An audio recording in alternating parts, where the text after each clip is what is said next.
Tonight's webinar was actually at the suggestion of one of our staff. In fact, I give a lot of credit to tonight's broadcast to our health and wellness coordinator, Elise Mitchell. And Elise has done a lot to bring a mindfulness practice to our program. I was asked just the other day about what's the biggest difference that I've seen in the past 20 years or so with wellness therapy, and this mindfulness approach, this mindfulness addition, this meditation, yoga, and mindfulness practice has been one of those changes. And I think that's really happened with a lot of therapy. We've seen the benefits of this kind of Eastern way of thinking and how it can help with depression, anxiety. I like it because it's a skill and a tool that our clients can bring with them. I like the practice myself as I've been introduced to it over the past few years. I like it as a practice that I use. And I want to talk about it tonight. I'll talk about this toward the end about how it can apply in our daily lives, living our meditation.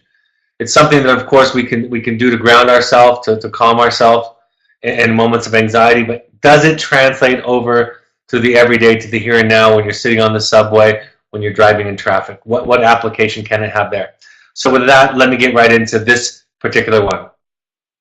So loving kindness is one of the meditations that we introduce to our clients. It's also one of the meditations that we introduce in our program, in our Finding You program, in our Finding Family program. We try to teach, introduce people to various form of mindfulness and meditation practices to give them some exposure. It's also called metta. Metta is from the Pali, means benevolence, loving kindness, friendliness, amity, goodwill, and active interest in others. That's what it means. The cultivation of benevolence is a popular form of meditation in Buddhism. According to the Metta Sutta, a discourse written out in the Pali Canon, Buddha held that cultivation of the four immeasurables has the power to cause the practitioner to be reborn into a more enlightened being. The meditator is instructed to radiate out to all beings in all directions the mental states of loving kindness or benevolence, or metta, compassion, and empathic joy and equanimity. So this is just some of the background. Like I said, this is not an area of my long-term expertise. It's a fairly recent practice for me, but it's something that we share with our clients. So let's talk about what is the metta, what is the loving kindness meditation. And I'm going to walk you through it and walk you through some tips. And I'm going to give you, at the end, I'm going to give you some places, some websites you can go. You can Google it or go to the websites that I supply you to have an audio or a video and audio guided meditation in metta. Visualize a sacred space, one of beauty, peace, and comfort. Allow your mind's eye to take in all the details of this space. Place yourself in this space. A lot of guided meditations will ask you to go to a safe and a special or sacred place. Visualize a ball of light radiating from your heart center. It sits just outside of your chest. How bright? Does it provide warmth? Does it change the rhythm of your breath or pulse with your heartbeat? Invite one person into your space. This person may be someone you love, someone in need of healing, someone you have a conflict with, or yourself. Position them across from you at the level where you are eye to eye, heart to heart. When I've heard this practice introduced to clients, I've heard it where they ask them to bring in a neutral person, somebody that they find it easy to love, somebody that they have a conflict with, something unresolved, find it more difficult to love, and then lastly, to bring themselves, to visualize themselves into this place. Notice the details of the person. What is the expression on their face? What is the reaction to seeing you? Focus on your breath, the ball of light, and now the person in front of you as well. As you focus on this person, think of a quality within them in need of healing. Perhaps it is anger, regret, guilt, sadness, self-doubt, self-loathing. Visualize this quality, this quality that's in need of healing, as a dark vapor or black smoke surrounding the person. Does it radiate from everywhere or from a particular place in their body? Are they noticeably uncomfortable? Now begin to breathe in this black smoke. Inhale it through your nose and let it collect in your chest. Continue to breathe it in, allowing it to swell in your chest. As it enters your body, it is leaving the person in front of you. See them with a growing sense of peace, health, and joy. Continue to take in this smoke until the very last bit of it has left your guest and resides entirely in your chest cavity. Begin to breathe into the ball of light in front of you. As it enters your chest cavity, it is changing the smoke into light. Continue to breathe in this light with each inhale and allow it to alchemize the dark into light until there's only light beaming from your heart center. Allow this light to bathe from your being in peace, love, health, relief, and happiness. Feel it nurture your body, spirit, and mind, and enjoy its radiance. Now, with one strong exhale, release this radiant light out into the world. Allow it to travel on the winds, spreading peace, health, and happiness to everyone it reaches. I'm going to pause. That's a mouthful.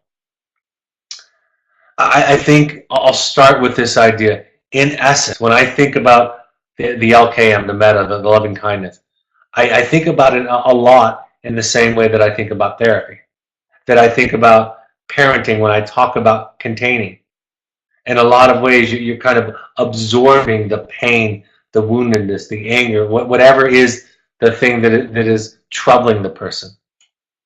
And then you're mixing that, or you're metabolizing that through this light, and you're letting it go. So you're taking in the pain. So while this is a visual meditative practice, it also very, very much is the kind of thing that I talk about all the time in therapy and in parenting, where it takes great capacity to be able to do this. It takes love and compassion to be able to do this. So I think it's a wonderful image, and this practice for me as a clinician has informed my therapy, has informed my parenting.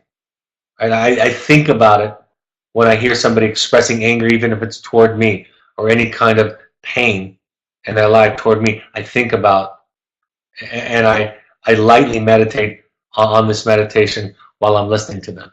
Some tips: begin by focusing on the breath first, slowing and deepening, letting go of distractions. Take time to process afterwards, and focus on the feelings and sensations that come up with you. Like all meditations, and I think this lends itself well to our daily practice. Be kind to yourself. Sometimes when I practice the loving kindness meditation, my focus is easy and consistent, and sometimes I go in and out of it. What I've learned for myself with the practice of meditation is to observe that rather than judge that and be critical of that. Just to notice that my mind is thinking about the next activity of my day, or some stress about some bill that I have to pay, or something like that. And being kind to that, I can then gently bring myself back. So paying attention to what's going on instead of judging it is an essential piece of meditation and mindfulness practice. One suggestion is to do this while walking around. Walk at a comfortable pace. This is a walking meditation. Say one or more of the following phrases, repeating them. Notice and try to manage a slow, steady pace of breath while doing this. May I be filled with love and kindness. May I be well. May I be carefree. May I be peaceful. While doing this practice, stop periodically to notice the sky, the trees, and details of life around you. Let yourself receive these messages. Try this again, focusing on somebody else in your thoughts. So the meditation that I practice, that I do, includes these sayings. Each time I say this thing to the person in front of me that I'm visualizing. May I be filled, when I'm talking about myself, I talk about, may I be filled with loving kindness. When I'm talking about them, I talk about, may they be filled with loving kindness. May they be well. May they be carefree. May they be peaceful. May they be free from suffering. Right? I repeat that over and over again. And it's I think it's fascinating for me. Again, I'm not an expert in this. This is just a new practice to me. But I'm especially fascinated when I bring the person into my awareness that I have conflict with, that I have unresolved feelings with. How capable am I of doing that? Can I do that? And again, trying to be kind and gentle with myself. Can I do it easily? Can I do it well? Do I get better at it as I go? It helps for me to start off with neutral, to somebody that's easy to love, to somebody that I have conflict with, to kind of get myself to that place. And then I compare, in some ways, myself, when I visualize myself, where do I fit? Am I most like the neutral person?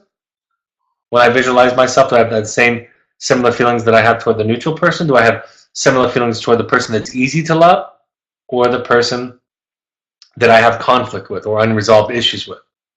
And that gives me a sense about where I am and how I'm regarding myself that day or that part of my life.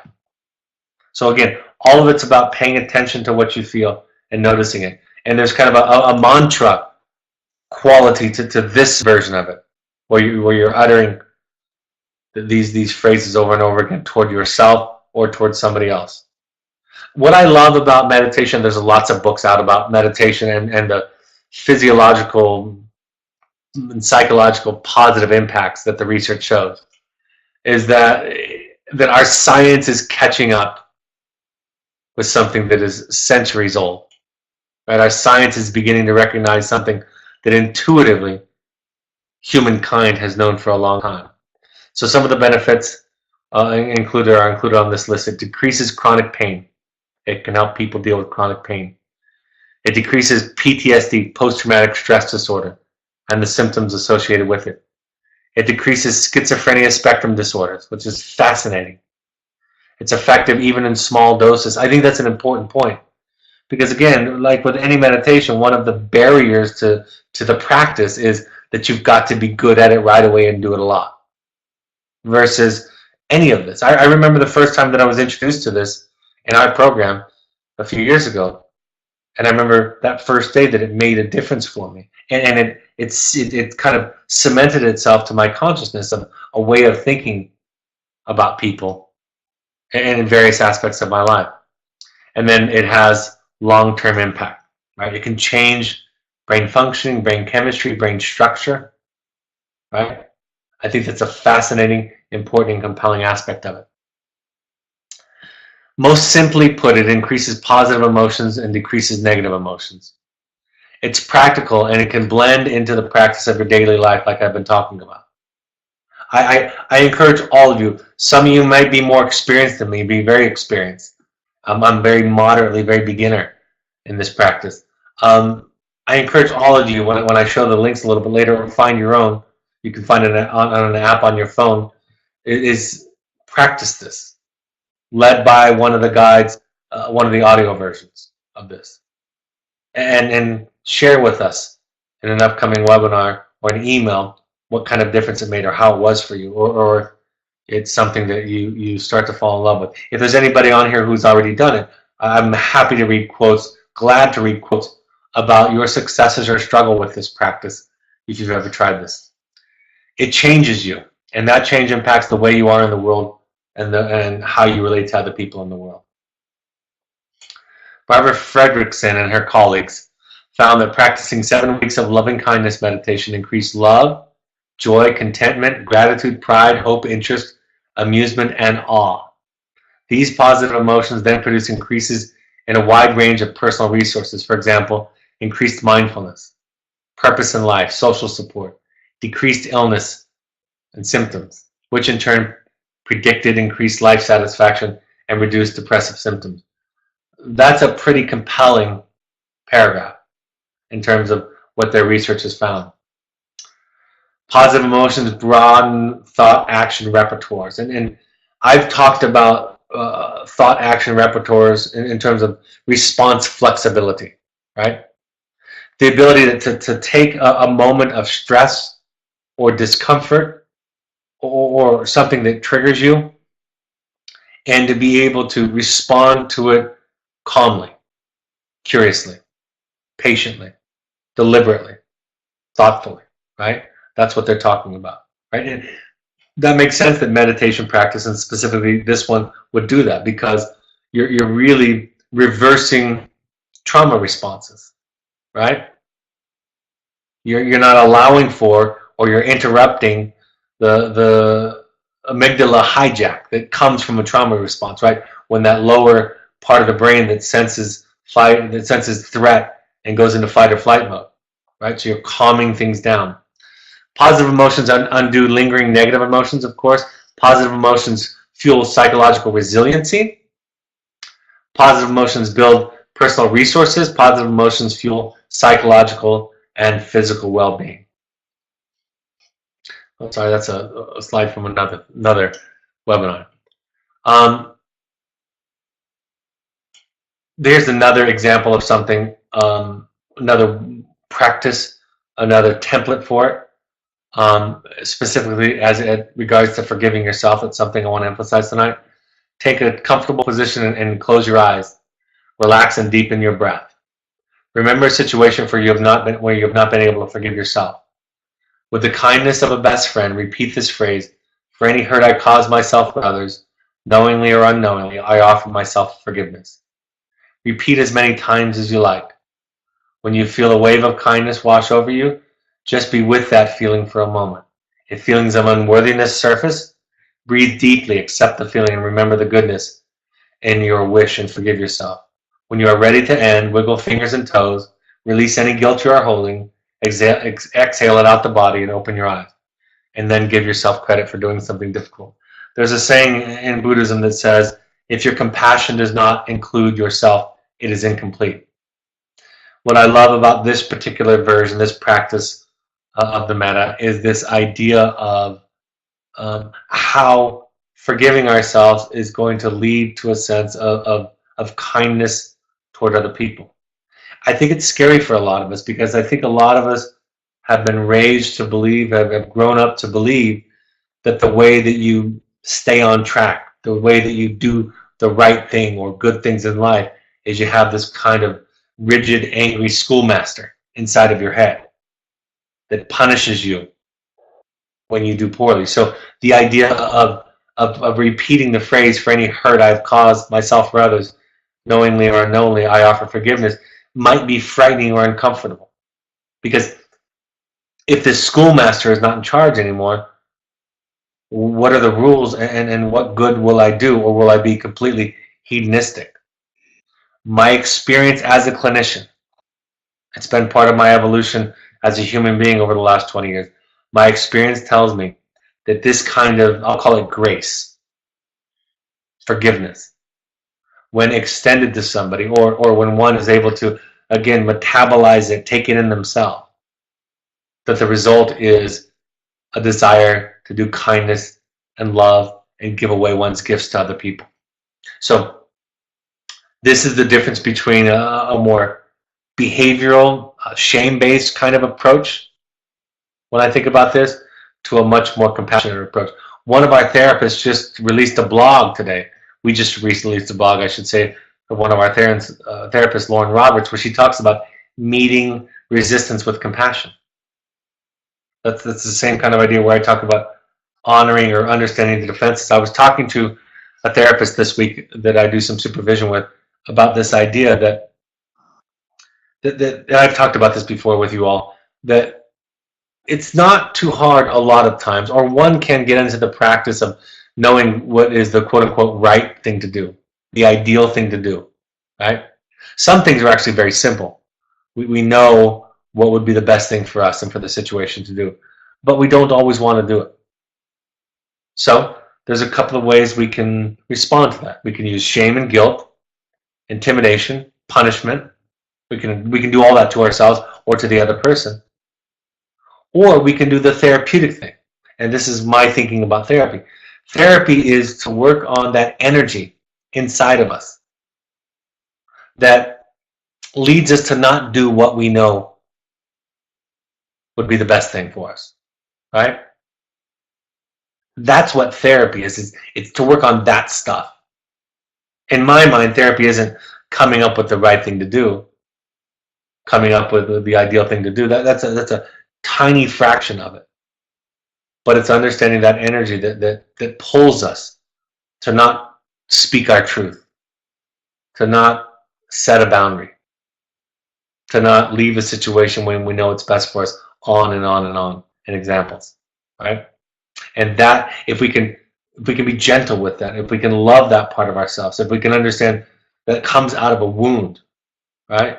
It's this kind of a practice that can add to our therapy, add to our psychological understanding that can help us to do this. Albert Einstein said, a human being is part of the whole called by us universe. A part limited in time and space, our task must be to free ourselves from this prison by widening our circle of compassion to embrace all living creatures and the whole of nature and beauty itself. Here are some of the places that I found. You can find your own. I mean, Google it, and there's a limitless number. But here's as I was kind of searching and putting together this webinar, I thought there's a couple here that I'll just share with you. One is from Berkeley, and I found one on YouTube also. You can copy the URLs or take a picture of that there. And then this is a practice similar to this that I wanted to share with you. It's from the book You Are Here by Thich Nhat Hanh. It's a way of that he talks about looking at our issues, our problems, our limitations, our symptoms, if you will. He calls it the Dear One idea, the Dear One approach. He says, Dear One, I'm here for you. You should talk to your depression or your anger just as you would to a child. You embrace it tenderly with all the energy of mindfulness and say, Dear One, I know you are there and I'm going to take care of you, just as you would with a crying baby. There's no discrimination or dualism here, because compassion and love are you, but anger is too. All three are organic in nature, so you don't need to be afraid. You can transform them.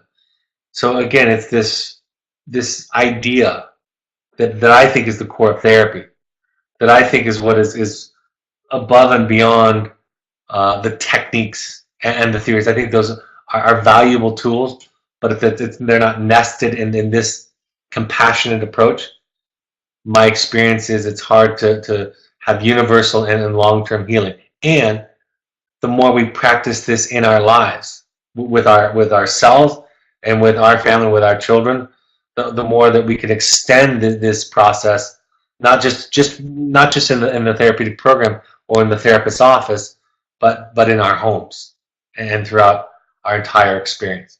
So, all right, somebody was asking to repost the slide, the first slide that contained the theory. Pali is a language.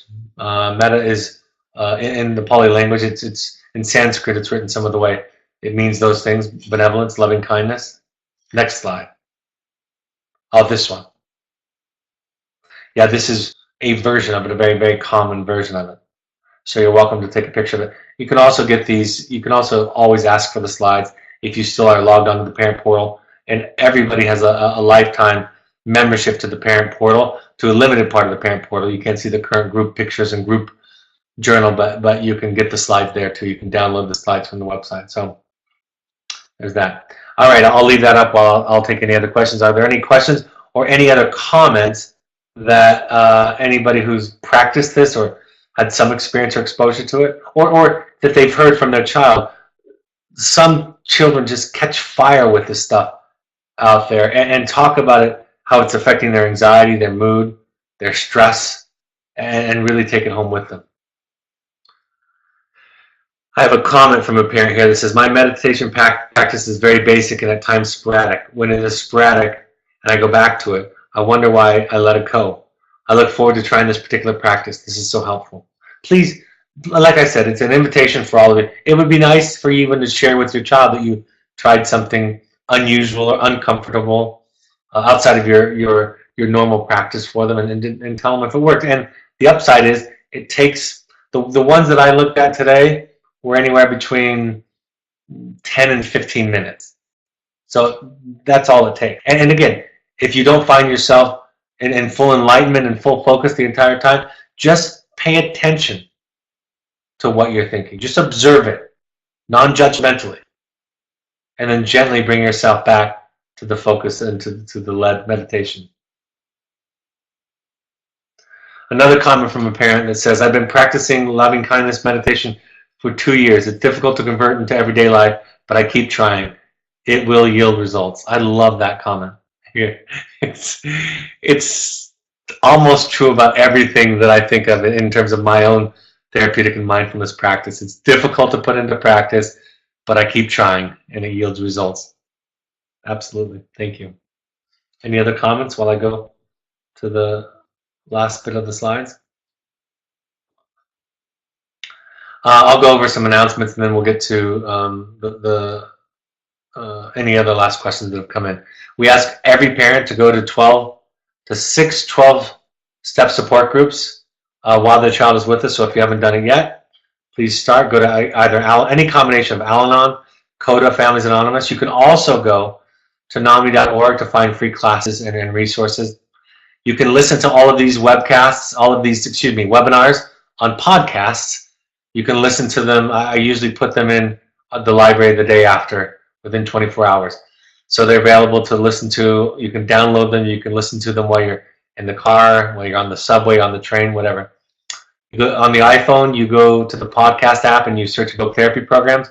If you have an Android device, download the SoundCloud app and search Evoke Therapy programs. Also follow us on Twitter and Instagram. @Evoke Therapy is our name. And then on Facebook, search Evoke Therapy programs. The Second Nature Alumni Foundation on Facebook is an organization that helps people that can't afford therapy. Also, you can go to our blog. My book, The Journey of the Heroic Parent, is available on Amazon. You can also buy an audio purchase. To go to the Parent Alumni Foundation on book page through the Amazon Smiles program, books that are recommended by our therapist. It's the same price. If you buy the books there, a percentage of the proceeds goes to the charity to help people that can't afford it. The next workshop that we would like all current parents to go to, this is a request that all current parents go to a workshop. You can combine this with a visit to your child if the timing works according to your therapist at Evoke. Is November 18th and 19th. For more information or to RSVP, contact Gail at evoketherapy.com. If you're in the program now, we do these about every 5 or 6 weeks, so I encourage you to jump on this one if you possibly can, because you may not have another opportunity. The next Finding You starts tomorrow, so we're all full up with that. I will have announcements for the December through March Finding You dates. You can also sign up for a personal intensive. These are private intensives. These are personal intensives, adult intensives that we run out of our brand new Park City property. So you come in for 3-4 days. You look at your own stuff. You look at family of origin. We do mindfulness practice. We do family of origin work. It's very powerful emotionally. And then we give you some tools and some skills to kind of anchor those experiences. It's just a cathartic experience, but how can this apply going forward in your life? So that's what we do at those. If you have any interest, go to our website. If you have any questions, you can call admissions or go email us at intensives@evoketherapy.com. Parent support groups be in Chicago next week at the Renaissance in Chicago on the North Shore, 6:30 to 8:30 on Thursday the 16th. Southern California, that's a Sunday afternoon again. It's a potluck followed by a meeting, 4 to 5 p.m. potluck, followed by a 5 to 7 p.m. meeting. It's the Sunday after Thanksgiving, and when I posted it today on my own Facebook page, I said it was perfect timing because you're right in the middle of all the holidays. So if you're in town, it's right after Thanksgiving and before the December holidays. It's a great opportunity to get recentered and regrounding, because while the holidays are often a time of celebration, they can be a time of stress with family and with extended family. Then I'll be back in New York on December 7th, 7 to 9 p.m. Email Andrea at evoketherapy.com for more information, or to RSVP.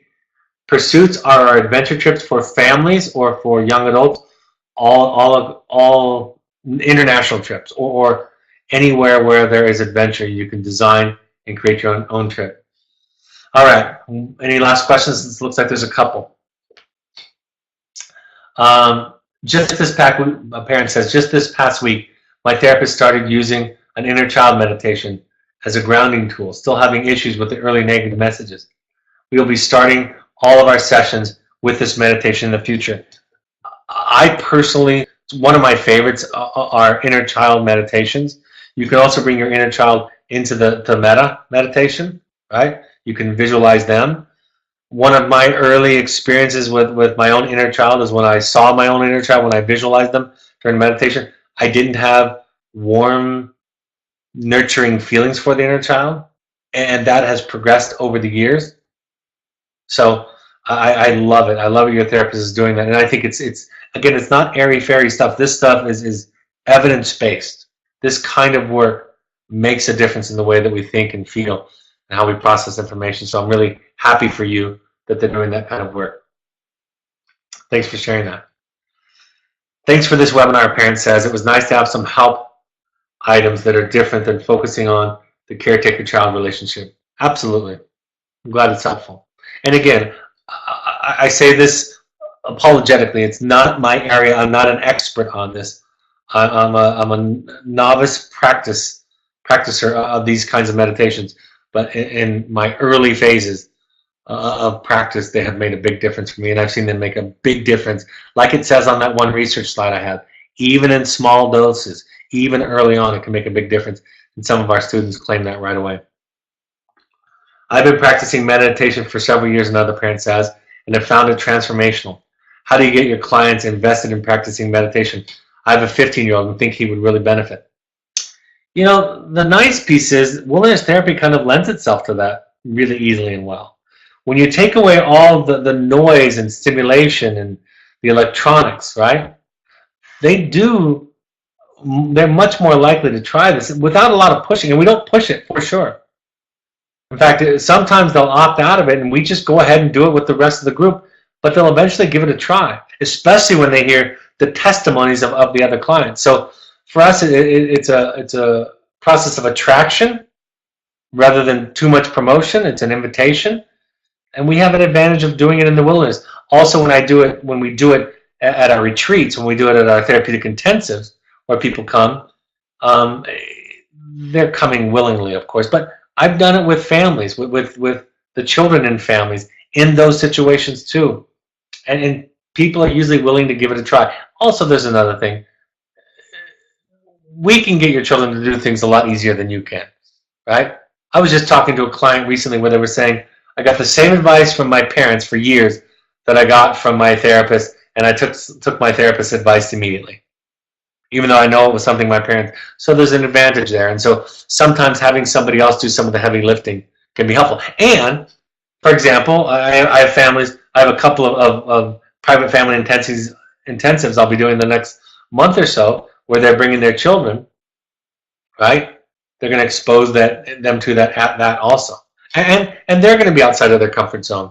The parents are potentially when they're doing it. So,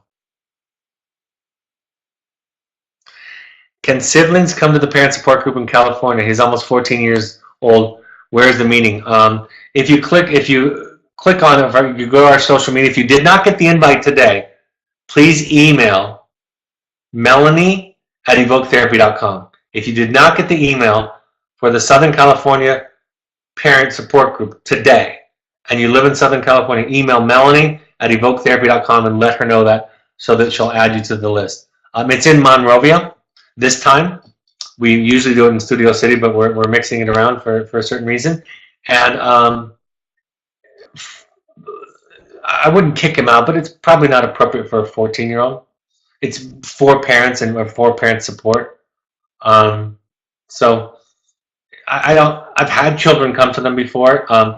I think sometimes they're bored. I was speaking to a group of parents in South Carolina at a program last week on Thursday, and there was a 11-year-old, I think it was around 11 years old, in the front row of one of the tables near the front, and he was squirming in his seat. Sometimes he was down on the ground and laying on his seat on his stomach. But his mother came up to me afterwards, and she said, I thought he was not paying attention. She didn't have anywhere else for him to go. She said, he thought it was a great talk, and he said that his sibling, who was in the program, could really benefit from it. So that can happen. But my general answer is, it's for parents, and so we don't typically invite children. It's not inappropriate for them, but it's not geared toward them, and I don't want to have to gear it toward them, and then compromise the parent support. So my answer is a soft no. It's not for them. Do you need to be a current client to come to meetings? Absolutely not. You can be an alumni. You can be a friend of an alumni. Long time out. So absolutely. And if you're not an alumni and somehow you found out about these, you can email me, Brad@evoketherapy.com, and just tell me your situation. I'm happy to include you on the invite list. And if you're not getting the invites, please email Melanie@evoketherapy.com. That goes for any of the areas that we do parent support groups. If you're not getting the email invitation, please email. And sometimes people fall off the list for what reason, we do not know why. All right, folks. Thanks for joining us. I hope this was a helpful point of contact. Hope that you'll all give it a chance and give it a try in the next few days, maybe over the weekend. Find a voice, find a recording or our YouTube. Type in loving kindness meditation and find one and just give it a try, give it a practice and see what you think. Have a great and safe weekend, and I'll talk to you next Monday. Take care. Bye-bye.